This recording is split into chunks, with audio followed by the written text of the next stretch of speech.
Welcome back to Bioscope with me, Mary Kate Layla. Guys, I have an exclusive for you guys. Oh shit.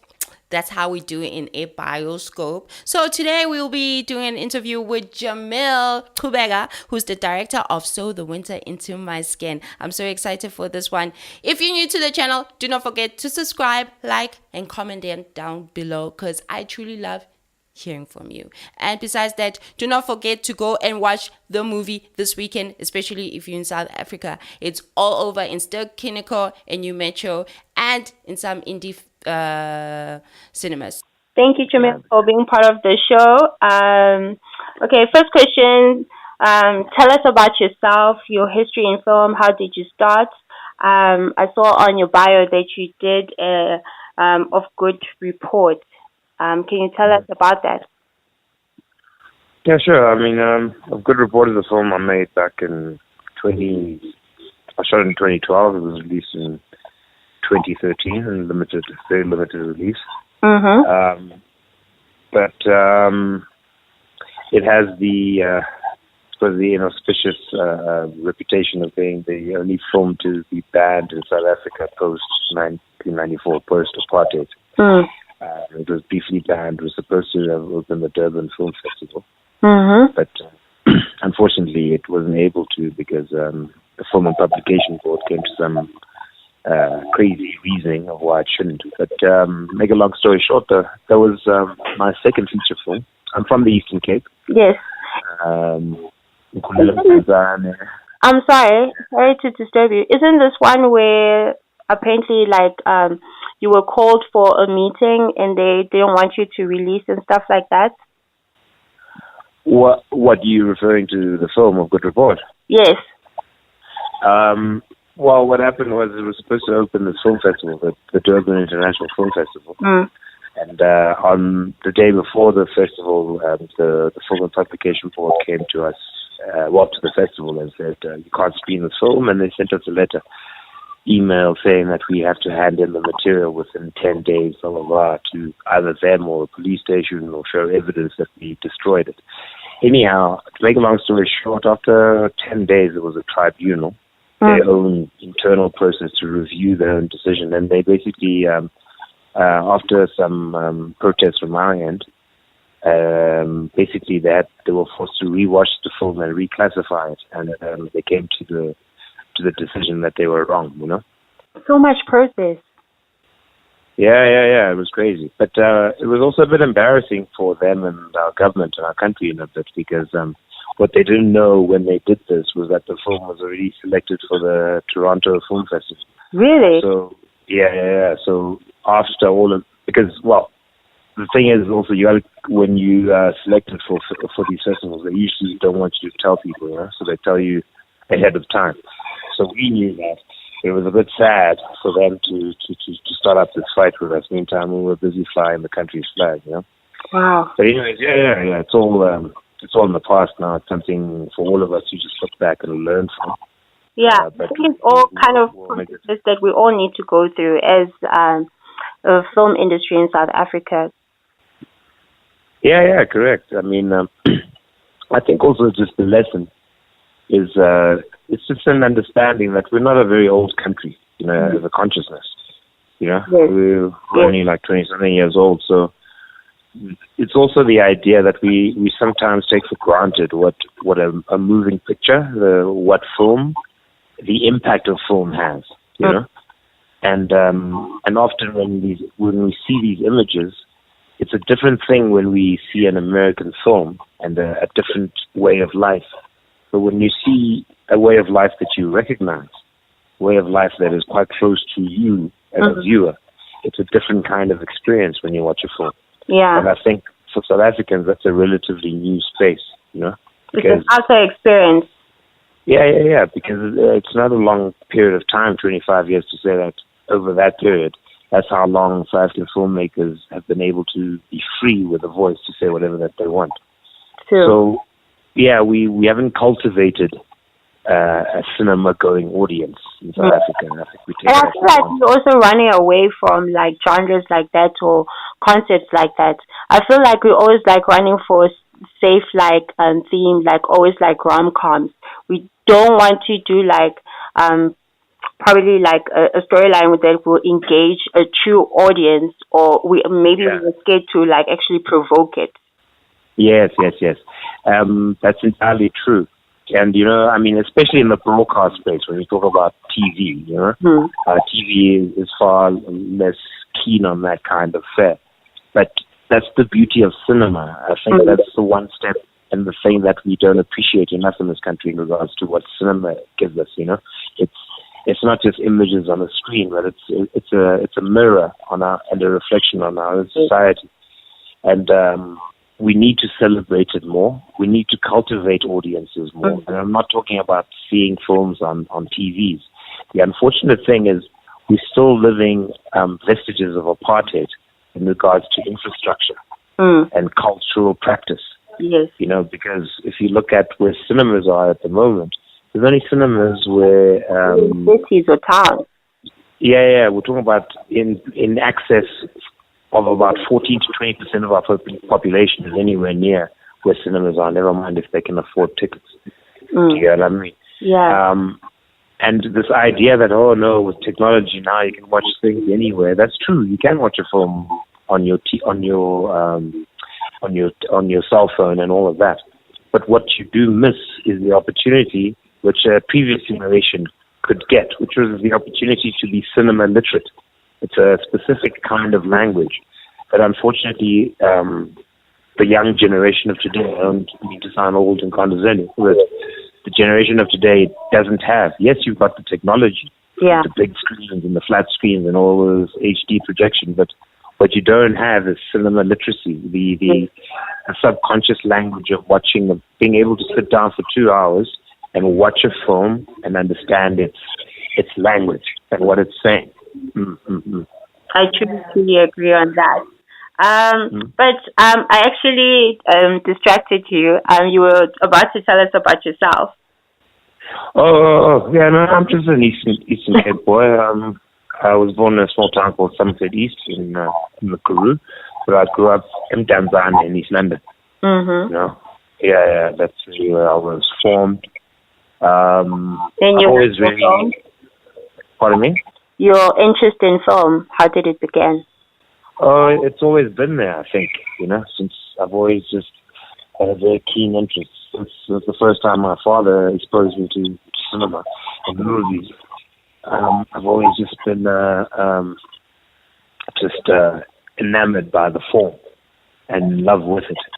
I think a frustration around my teenage years is that I couldn't find an outlet back home where I could pursue it as an art form. You know, back then there was no internet. Sure, you could go to the library and pick up the odd film book, but it was quite limited. And even when you looked across the country as far as like what you could do in terms of degrees and stuff, there wasn't much that a boy from Eastern Cape could get to. So it was a bit of a frustration, but I'd always just had this kind of resolution that one day I'll make films. And I knew that part of that meant that I had to move to a bigger place and a space where I probably have more access to things. And that to me is Johannesburg, you know, City of Gold. So yeah, as a kid, after high school and stuff, I packed up and I went to Joburg. And here I started out I took up an apprenticeship with another filmmaker because I didn't study film. I couldn't, even though I wanted to, and I was accepted as after it just started, but I couldn't afford the fees, so I didn't. I decided that I had to work. So I was lucky enough to have found a filmmaker who was working in commercials, and I took up an apprenticeship with him, and I started with commercials. So I started filmmaking from that perspective.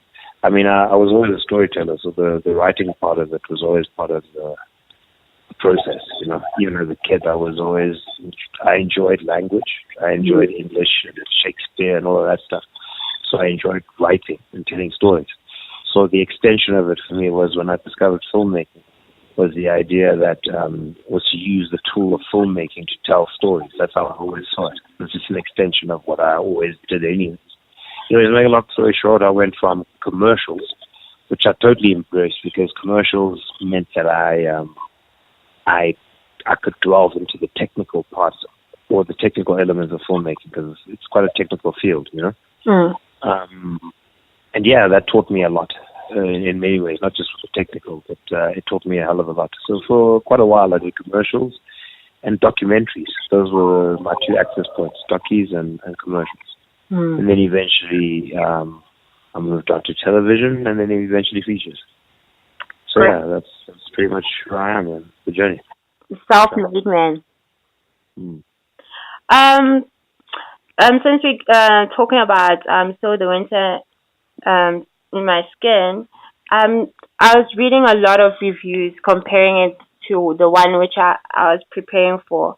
They call the movie a South African Robin Hood story. Like, would you agree? Well, it's a bit of a simplification of it, but it has an element. Well, it's not the film itself that is Robin Hood. It's the character. The film is very loosely based on the story of a man called John Qubeka from Somerset East. He was basically a common criminal who terrorized white farmers in the 40s and 50s in the rural region of Somerset East, and basically stole from them and he gave to the poor. So it's stealing from the wealthy and giving to the poor. I think that virtuous act is what you would compare it to it being a Robin Hood kind of story. Yeah. Yeah. But if I had to describe what the film is about South Africa and its culture of tribe and the understanding that we all have our own soccer team that we root for, you know, and we all think that our perspective is the right perspective. So it comes to question. It says all these clashes of culture that South Africa has, what is it at its core? Where does it take us and where are we going? So it really asks those questions, but I hide it behind this allegorical tale of a Robin Hood who's being chased by white farmers as he steals from them and shares with his poor people. How long did it take to do the production, like from script to now? 2 years. Really? 2 years? Yeah, about 2 years. I thought you were going to say something like 9 years, you know, like, especially in South Africa, like it's hard to create a proper budget. And visually, I have to say, you guys look very good. Like, it's a beautiful, it's thank you. visual. Thank you very much. Like, seriously, when you have to, like, think about costuming, like, one of the questions which I have for you, like, when it comes to, like, costumes, what was the brief to the whole visual template, like? Well, I mean, essentially, we wanted to be in that period and in that time. You know, I think I'd never done anything period. Okay, well, I'd done a commercial before those periods, but that was just like a 2-day shoot, which is a totally different kind of thing. But the idea that if you're trying to create in front of a screen at a specific period of time, detail is everything. So when someone watches that film, they cannot for 1 second doubt that they are in 1952 or 1948. Do you know what I mean? So that is a huge pressure that is placed upon the filmmakers. But filmmaking is a collaborative process, so you have different people that you engage that help you bring that kind of vision into play. So obviously art direction is a big part of that. And that was done by a lady by the name of Emilia Weavent, who's highly experienced, one of the best in the country. I mean, it's really doing a lot of research, understanding history. So she really was able to go back and find things that elements that we could put into the film that depicted that time and place. So art direction was a big part of that. Then the other part, obviously, is the costumes as well. Yes. You know, you got to create this world and give it a feel. Yes. And that fell to a gentleman by the name of Pierre Feinings. Pierre has been in the industry forever. You know, he's one of the best in the country. I think he even worked on Tsotsi back in the day. Mm. So he's a really experienced costume person, you know. And one of the main things that I really fell in love with him in terms of how he works is just how knowledgeable he was of history and time and detail. You know, it's the small detail that matters. Like, for instance, the film has it depicts a lot of policemen, South African policemen from that time, right? Mm. But what people don't, at least I didn't know, so let me not assume that other people didn't know just because I didn't know. But what I didn't know was that you had different shades of color of uniform, very same uniform, very same cut, depending on your racial profiling. Really? So yeah. So if you were a policeman of European descent, like a white Afrikaner or Englishman, your uniform was like it had more of a slightly like a green tinge. Mm-hmm. But then if you're an officer of African persuasion, if you're like a black man, your uniform was like khaki in color. Oh, yes, and I've seen those. Yeah. So immediately, I mean that's small little detail, but things like that are important because that's part of the reality of that time.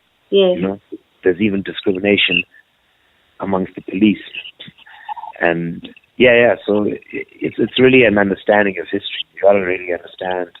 Got to do your research. Yes. You got to bring the elements into place. Yeah, and you got to surround yourself with people who know what they're doing. You know. Can you tell us about the location? Sorry. Yeah, go ahead.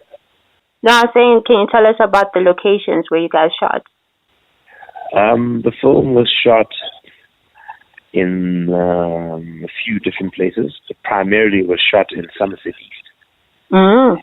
Somerset East, most people don't know where Somerset East is, because when you say Somerset East, most people, they think you're talking about Somerset West in the Western Cape, which is not the case. Somerset East is in the Eastern Cape, and it's in between Graaff-Reinet and Cradock, I would say. That is the area, and it's about 2 hours away northeast of Port Elizabeth, and it's a very rural area. It's actually part of the Karoo. It's the southern portion of the Karoo, and they call it the Glen Karoo. So it's a very arid and dry kind of landscape. Yeah. But I love the mountain shot. Yeah, that's correct, and that's all Somerset East. And that's where the story originates from. The legend of John Keppe is from that small little town. That's where he basically lived out his life. He terrorized the farmers and was caught. So it's literally based on a true story or just a legend? No. It is loosely inspired.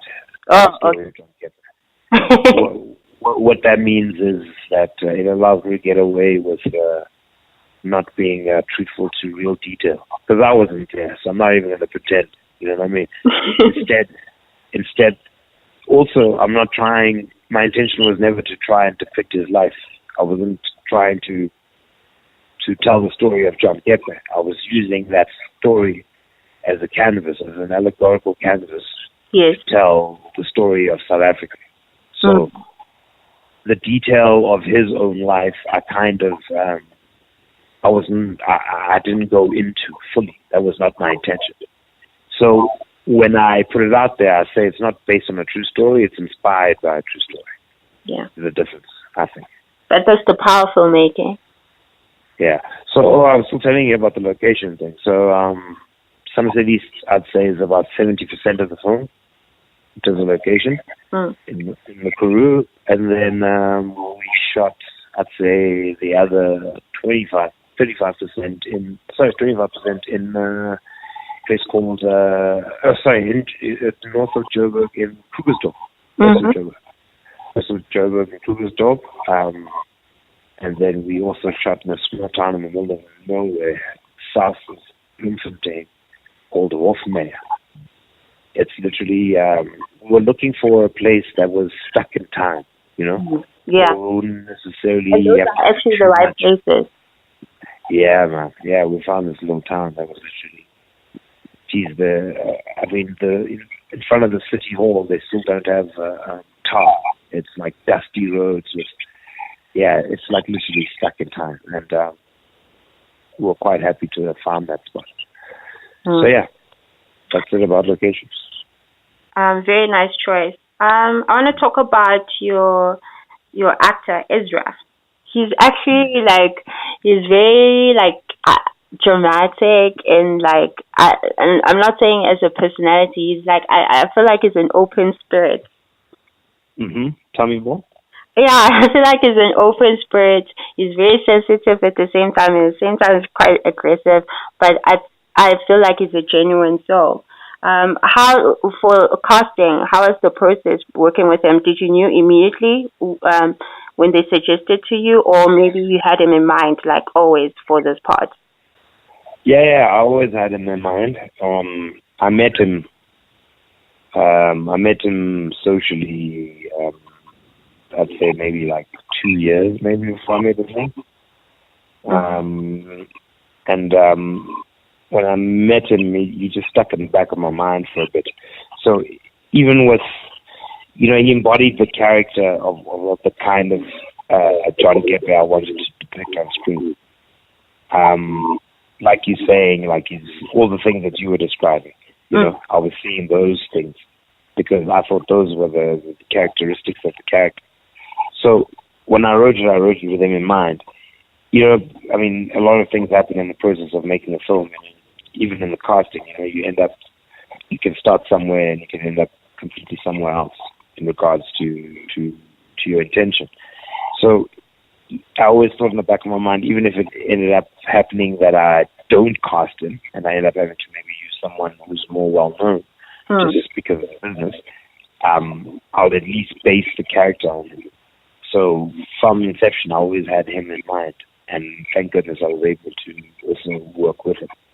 Because, I think all the things that you just described are pretty much characteristics of the character of John Qubeka, which is what we were after. He's truly an actor to look out for. I feel like he is truly a leading actor, and I feel like this could be his breakout role, personally. Yeah, I hope so. I wish him well. I really hope people get to see him and appreciate what he put in. Yeah, I think he put in a lot of work, and I have a lot of respect for him for that.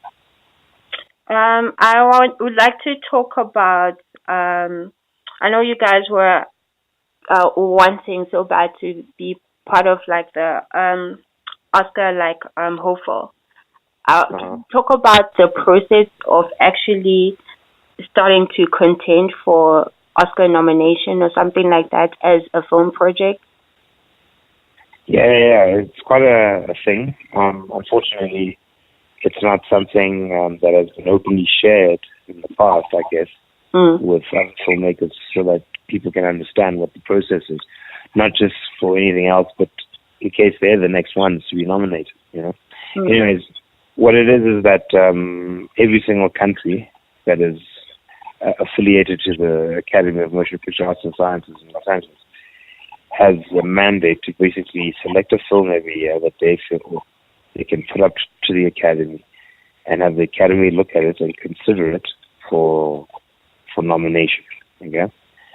So there's a process in each country, and in our country this was facilitated by the National Film and Video Foundation, and they basically looked at the films that were made within the past year.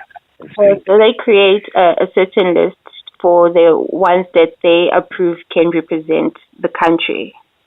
Well, it's based on a criteria that the Academy sets up.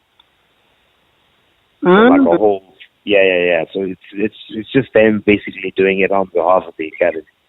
And basically, so they take people from the industry to watch all the films, and they judge them, and they a very democratic, open process, and they select the film that will be chosen. And so it's not the NFDF that does that; it's the industry. So our film last year was selected as South Africa's entry into the Oscars. Do you know what I mean? Yeah. Yeah. Okay. So that was the process, and then at that point, there's a lot of marketing that has to happen, because you're talking about maybe like 95 countries that have submitted their films, and they got to go from that 95 to 9, and then after that 9 to 5 or 6.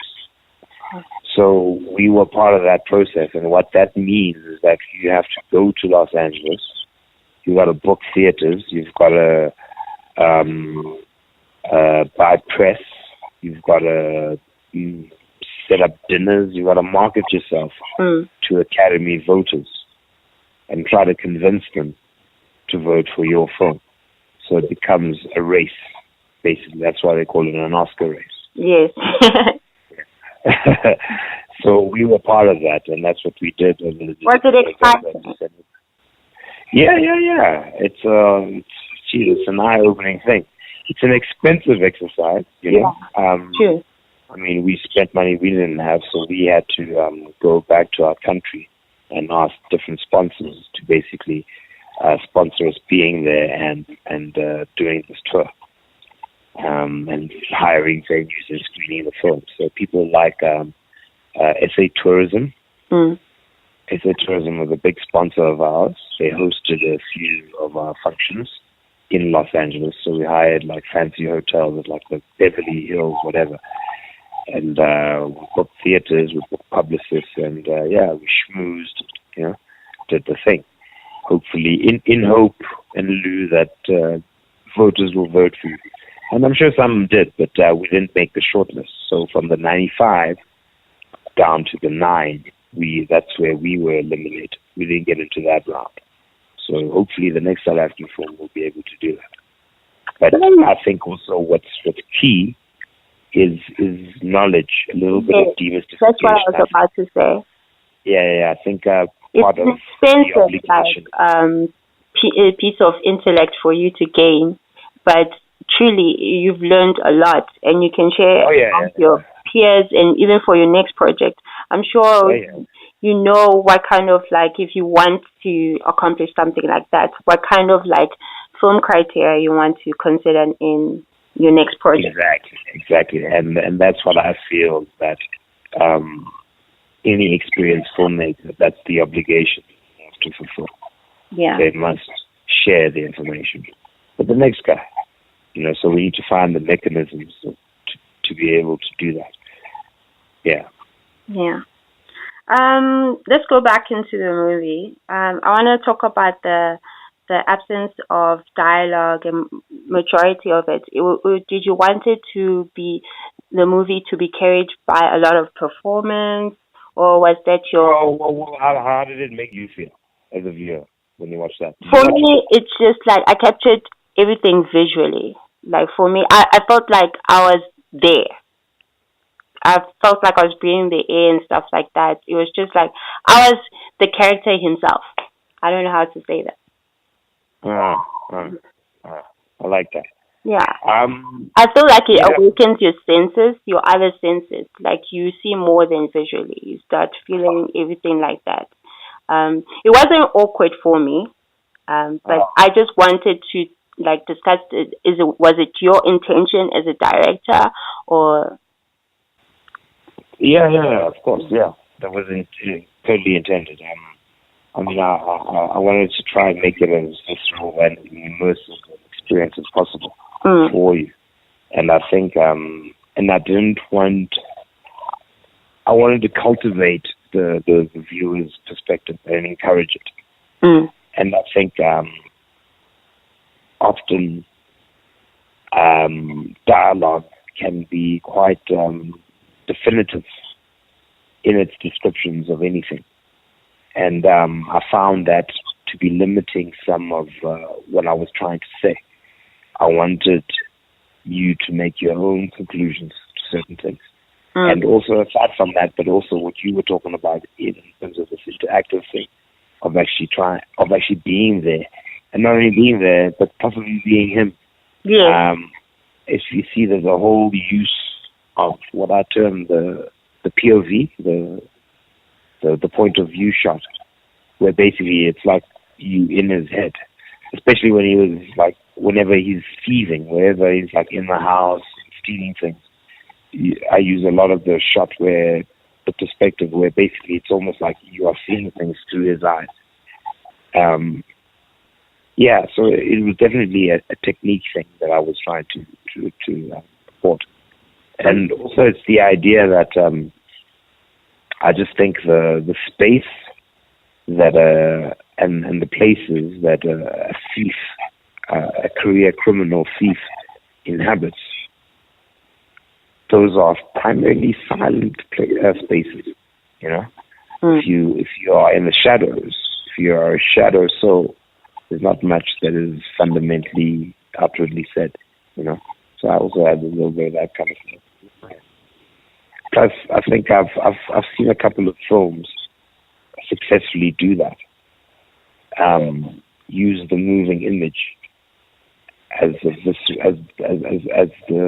pulse of the film, and without kind of hindering it with dialogue.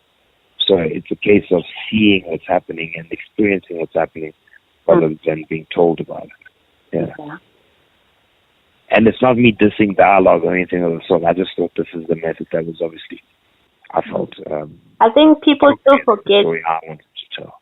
I think people still forget that film does have the power to awaken your other senses, like through visuals, like through maybe just using just music in the background or sound, and you don't really need to rely on dialogue. Through actors' performance and actions, like they can truly succeed on executing a scene or anything like that, and the viewer or the audience themselves, they can realize whatever situation is happening through performance, through sound, through like the visuals alone. So you don't need dialogue to actually. Completely. And I think though, if you look, for instance, in terms of how I was going back to that thing I was saying earlier about film literacy. I just think in the past 15, 20 years, we've kind of lost that a lot. Because everything is really about what we get through television, and now obviously with streaming and even with series a lot. But series at least play a lot, the good ones at least, tend to have a similar language to cinema. And I just think, but sometimes what happens is that is lost, the ability to engage the moving image that way. So a lot of people kind of see and read filmmaking in the vein of a series or a TV show or a soap, you know, and the space for film, feature film specifically, you know, that 2 hours that you're going to sit and enter a different world. I think that language is really kind of it's diminished a bit. I think things work in waves. Especially in our South African library, we have nothing. Completely. I don't know how to read films. It's hard to get a young person of today to sit for 2 hours, you know, and commit to that. Especially you got the remote in your hand. You know, we are that generation of a remote in your hand. You got 5 minutes to get my interest. If you don't take it, I switch the channel.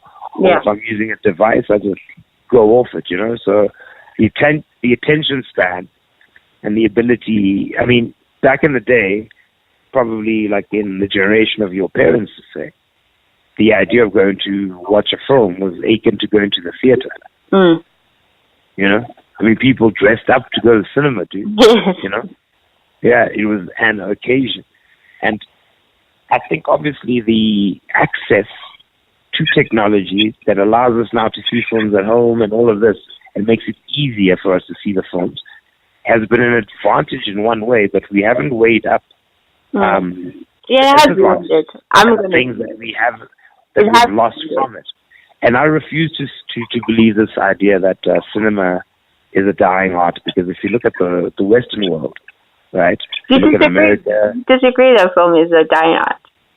Yeah. I mean, if you look at America, if you look at the West, if you look at China, even in the East, box office cinema going is through the roof.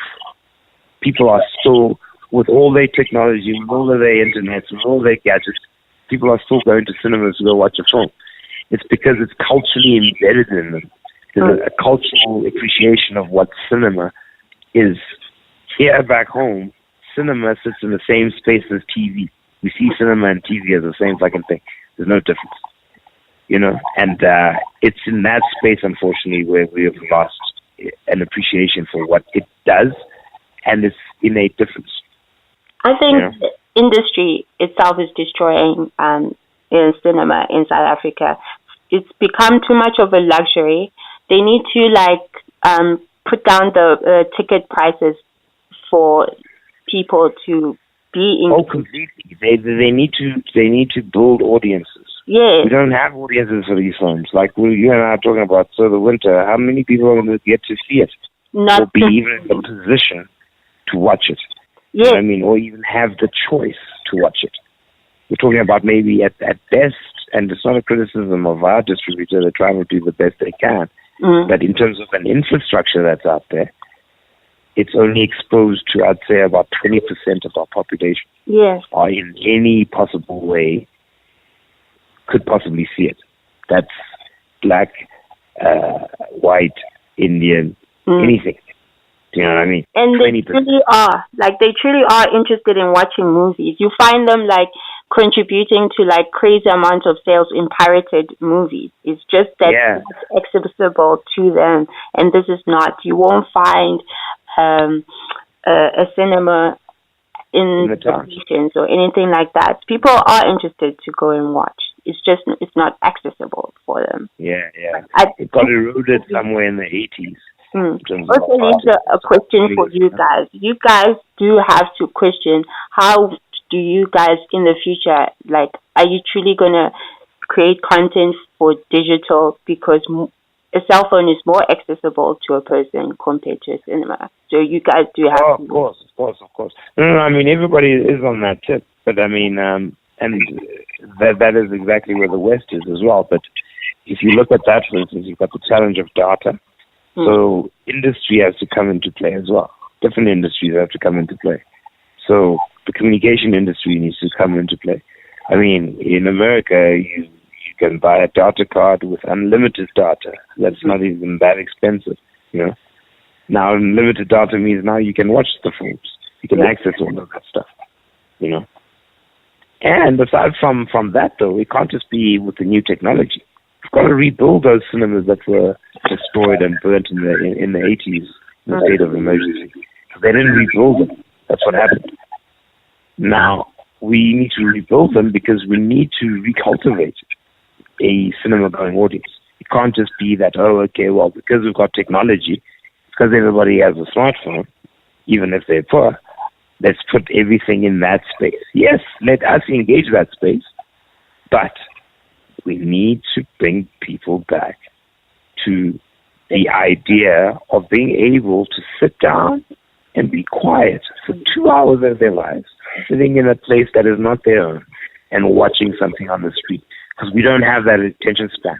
We're like kids with, attention deficit disorder. Yeah. It's different how are you going to get a 35-year-old black person, male or female, from anywhere in the township or any space to sit down for 2 hours, and stop whatever they're doing in their lives? Just watch something. Yeah. On a Saturday afternoon. Very hard, And if they are, I hate to say it has to be with a beer or a substance in their hand. Chances are, if you're so drunk, you can't even remember what you're looking at. And it's like a jump on you so much that it'll make you want to throw up, Yeah. My last question.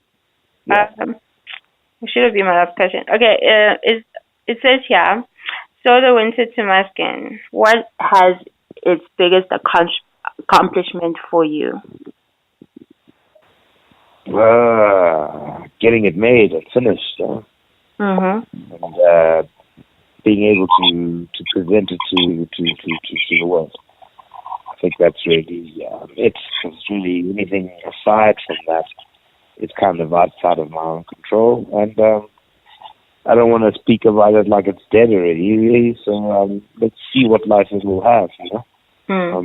But I am appreciative of the fact that we were able to make it. Yeah. Yeah. No, man, it's been a true pleasure to discuss film with you here in South Africa. But I truly believe, like, this project is beautiful. It's one of those projects which I also do believe it has to be in the school curriculum, you know, for kids to watch. I remember back in the days when we used to like read a book at school and also watch the movie and stuff like that. I want more public schools in South Africa to be doing something like that. I feel like they're not doing that enough. Starting from like grade 1, I think it's one of those things that will create the culture of film again. And yeah, I feel like visually we need to go back. And I'm glad it's not a movie about apartheid or anything like that. It's just about a certain time, a one-man story. And I think it's a beautiful, visually, I think you guys did very well. It's a beautiful film. Thank you very much. I appreciate that. Yes. See. Phew! That was a very, very long interview. It's 45 minutes long. I hope you guys enjoyed that one. It's truly an exclusive, like I said, but that's how we do it in a bioscope. You will never get it any place no better. So basically, guys, do not forget to subscribe to the channel, and of course do like and comment there down below. Tell me what you think about the movie, especially since if you're South African, make sure that you go and watch it and tell me what you think. So please do not forget to support South African films. I'll see you next week. From me, mwah. I love you, mini-me's.